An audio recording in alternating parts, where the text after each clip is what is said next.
Welcome back to another Mouse Vibes video. So stoked to be at LAX, Los Angeles International Airport, inside the Tom Bradley International Terminal because we're going to London. That's right, we're about to board our flight to London. I got my tickets right here. We're gonna take you on our travel day, and when we touch down at London Heathrow Airport, we're gonna bring you on the train, and then lastly, we're gonna check you into our hotel, which is the Standard London. I'm really excited. I cannot wait. It's my very first time ever. I have a 10-hour flight, second longest flight of my entire life.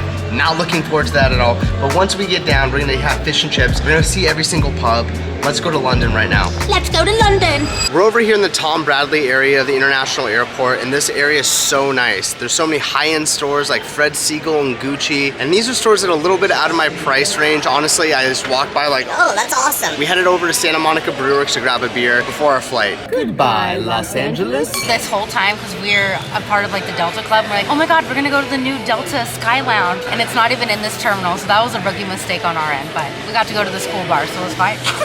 Yeah, pro tip, if you're looking for a Delta lounge, it's only in the domestic portion, Terminal 3. Once you come to Tom Bradley, even though that you can go to Fred Segal and Gucci, you cannot get to the Delta Sky Lounge from here. Also, just quick tip, shout out to our friend Kidder, who wanted to know our flight information. We're going on an Airbus A350-1000 twin jet A35K. No idea what that means, but I know this is gonna be a big, gorgeous vessel, and I'm really excited. I love Virgin Atlantic. I noticed you used a lot of numbers there. I noticed you used a lot of big words. Nice. Good for you. We're about to board right now. Let's go to Europe. Let's go to Europe. Scotty doesn't know.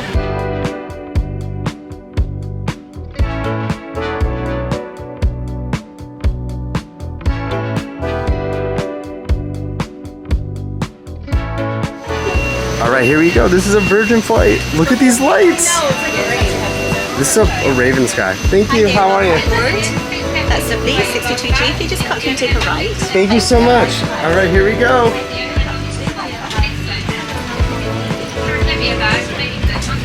All right, here's a quick look at what an international flight looks like on a Virgin Atlantic Delta flight. So this is going to be our screen. Obviously, you're going to have the USB port right here, headphone jack, and then our screen will walk you through this as soon as the announcement's done. This is kind of cool. Each of these seats is actually going to come with a pillow, a blanket, and a set of headphones. Ashley modeled them for us. And so these are the headphones.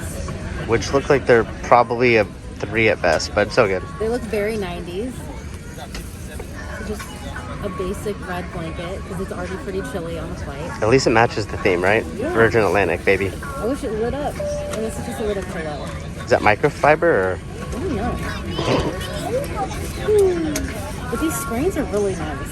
They're huge. It's gonna be good. I can't wait to see the movie selection. So we don't have all the functions yet as the people are still boarding the flight, but there's 2 things that you can. You can have your assistance button right here on this belt right here, which will let you know if you want to call a cast crew member. And then this one right here to let you, if you get a light. Every time I get a good idea, this comes on. I got a flight hammock. Let's see how it works. Yeah, Ashley bought this device on Amazon. It's called a flight hammock. Supposedly, it's supposed to keep your legs from dangling since she's short. Okay. That's nice. The reason I got it is because I'm 4'11" and my feet don't really reach the floor. That was worth the $8.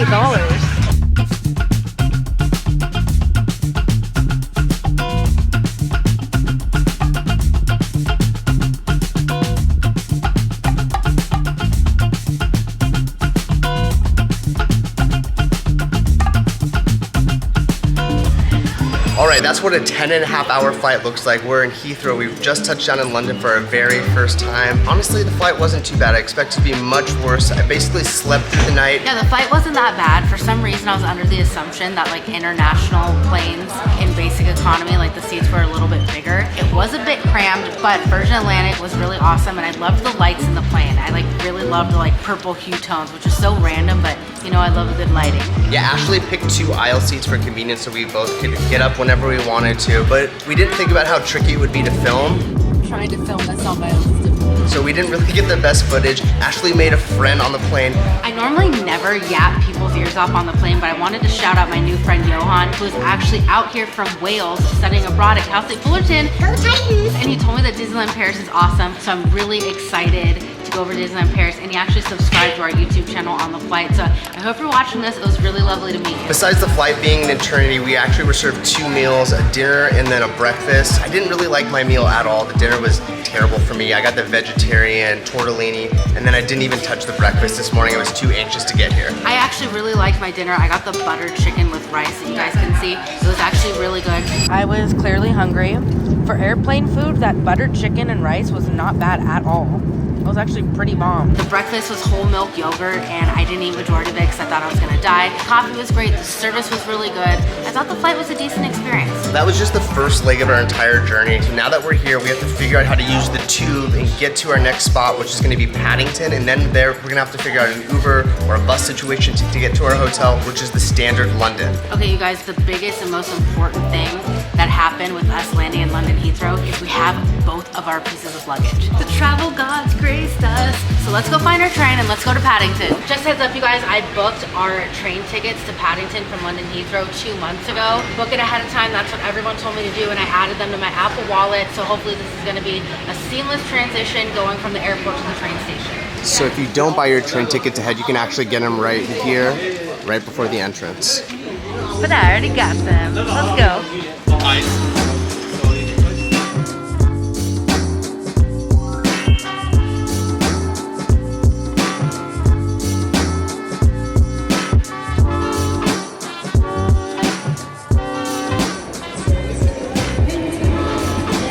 We've made it to the Paddington Station. This is our first little stop.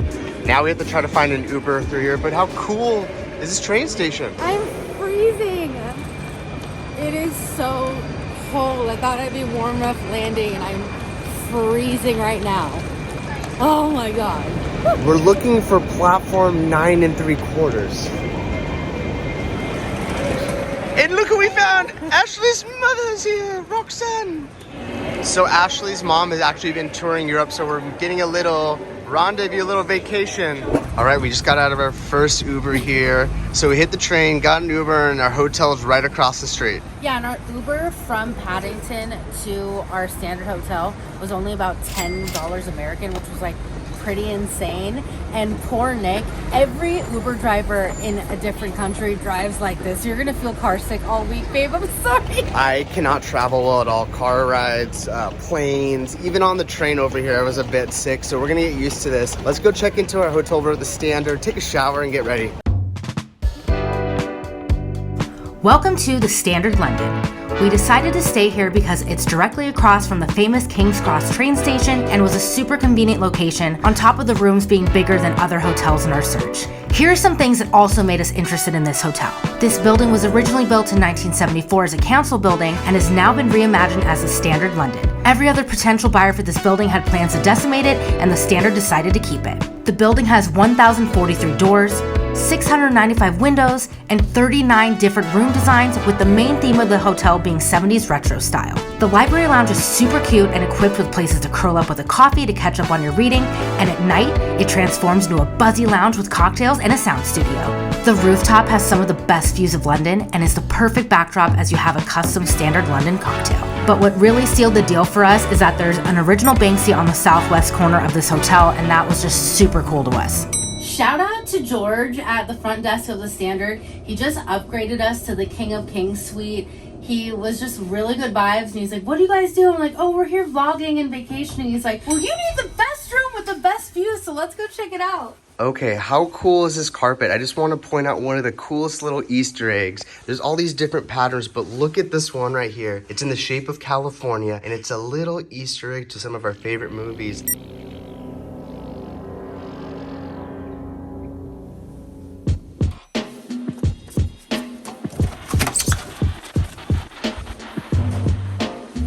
Welcome to the King of King. We have a little desk area. And then our king bed is floating in this room, which is incredible. And then we have like a little breakfast nook, lounge area to look out to our amazing view of King's Cross. Honestly, this is amazing. So we originally got the Queen of Queens room because it was more within our budget. And then we got offered such a lovely upgrade. And we're like, you know what? YOLO, why not? This is our nicest hotel of the trip. We kind of splurged on this one. I can't get over this view, you guys. Shout out to George again for making sure we got the top floor and best view. This is gorgeous. It is unbelievable. This room feels like I'm in a time machine. I've flashed to the future because it's like retro but future vibes. Yeah. But look at this. So you have your floating bed, TV right here on the wall. Then we're gonna have 2 closet areas. So this is kind of cool. Closet with some robes, which we'll be using at some point. Does this open? Oh, a little safe right here. Some essentials, because it says essentials. And then right over here, you're gonna have a little mini bar. But the best thing about this room, you would think it was the view or the king size bed, but it's actually the bathroom. Actually show them what we're looking at. Our original room did not have a bathtub, and the more I think about it, after walking 14 miles per day, I'm gonna wanna take a bath. Check this out. This bathroom is beautiful. I love the colors and the decor. I personally love standard hotels. I think they're so unique. Look at this. So you have a shower, and you also have a huge bathtub behind me. And right here you have your sink with all your toiletries. You even have earplugs, which really come in handy. You have this giant tub, and then obviously you have this board here so you can do karate chops or eat breakfast or whatever. But I love all the accessories, all the finishings have this like cool mint or wasabi color. Love that. It's even the same for the shower.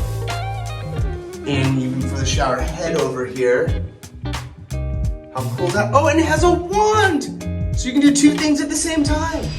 This hotel room is also filled with mirrors. There's 2 major ones in the bathroom. And then over here, there's a full-size mirror to make sure that your outfit and your makeup's on point before you go for a night out in town in London. We're showing you the bathroom, and you're probably wondering, where do you relieve yourself? Where do you actually go to the bathroom? It's in its own separate room here. Which I love. I love when the toilet's separated from everything else. Check it out. Let's turn this light on. Voila! Oh, little square toilet. Look how thin this is. That's so cool. I guess you don't need a lot of space though. Oh yeah. Should we do it a little? Something else I just noticed that I'm loving, not only can you relax and sleep in your king size bed and look at King's Cross, but this huge TV actually comes out, which is like so convenient. Oh, that's awesome. Awesome. So we're gonna watch so much TV right here in our king bed. I want to jump on it, but I'm still in plain clothes. I'm gonna go take a bath first. Also, just for every hotel room, you're gonna have the USB ports and then other plugins, and this is just one of the areas. You're gonna have the same setup right over here by the desk as well. I am such a sucker for a good view, and I always freak out when I end up getting my hotel room and it's like overlooking like the trash or something. This is just like, I can't believe it. It's like true Harry Potter vibes, literally. And then over there, we get to go to platform 9 and 3/4. Look at this view, it's so cool. We both took a hot bath and had all these grand plans of going out and ended up falling asleep at 5 p.m. Whoops. 5 hours later. Jet lag is a real thing. We just woke up like 6.5 hours after landing. It's currently 11 p.m. and I'm on the hunt for food right now. London is alive. The city is awake. There's construction going on over here, which is kind of crazy. We're actually right across from King's Cross right over here. So we're on the hunt to find some food. All the weight of the team is on me right now. This is kind of crazy. So we're gonna do the McDonald's right over here, but right across from here is a Five Guys. Very familiar. Oh, and it's Starbucks. We're home, guys. So this is gonna be just like ours back home. How crazy is this? It's really an international thing. Let me start our order. Really, I want one of those. Okay.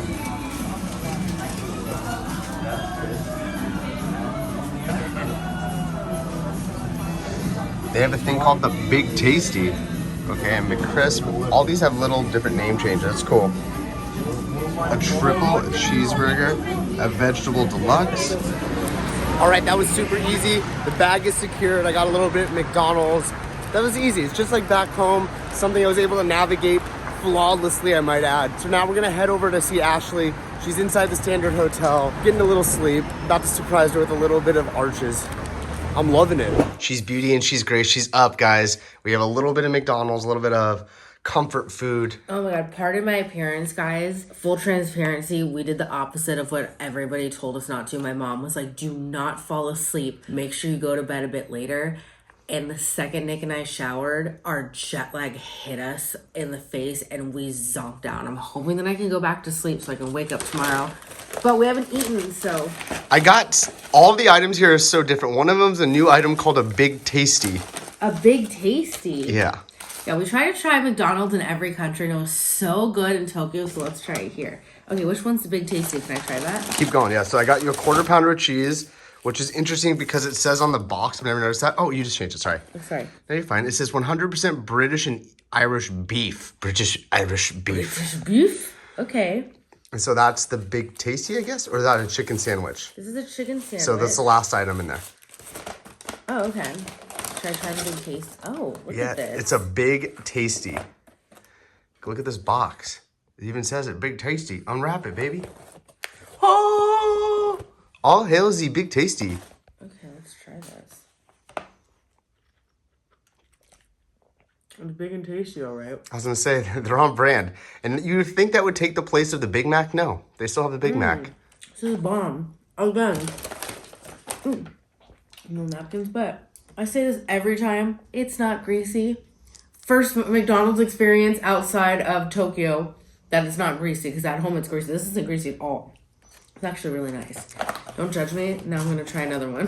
Well, that one too, I know you like that one, the 1/4 pounder. That's Ashley's go-to. She never usually gets McDonald's, but when she does, it's in a foreign country. Royale with you. No grease in the thing. Back home, it's like dripping. It's that Irish and British beef. So good. Thank you, babe. Of course. And it was actually kind of cool. I got to see a celebrity while we were down there too. Who? Yeah, she actually came up to the room with us. It is the Queen! Hello, hello! I'm paying for the mouse vibe stuff. Please don't harp on us for having our first British meal as McDonald's, but it's late and we're jet lagged and we'll get authentic food tomorrow. It's British beef. Jet lag is a real thing, you guys, hence my appearance. But that's what it's like traveling from LAX to Heathrow and then getting over to King's Cross to our hotel. I feel like a real life time traveler. We left on Monday at 5 p.m. It is now 1 a.m. on December 21st, which is a Wednesday. Yeah. Holy crap, that was the longest day of my life. We got a little bit of McDonald's, no grease, obviously, but that's only their first travel day. We're gonna have a full London vlog coming up shortly, guys, in 14 more days here in Europe. Yeah, we have so many more videos from this trip coming up, including Disneyland Paris in Amsterdam. So if you're not subscribed, make sure to do so right now and follow us along on this journey. If you like this video, give it a big fat thumbs up. It really helps us grow. And if not, Thanks for stopping by.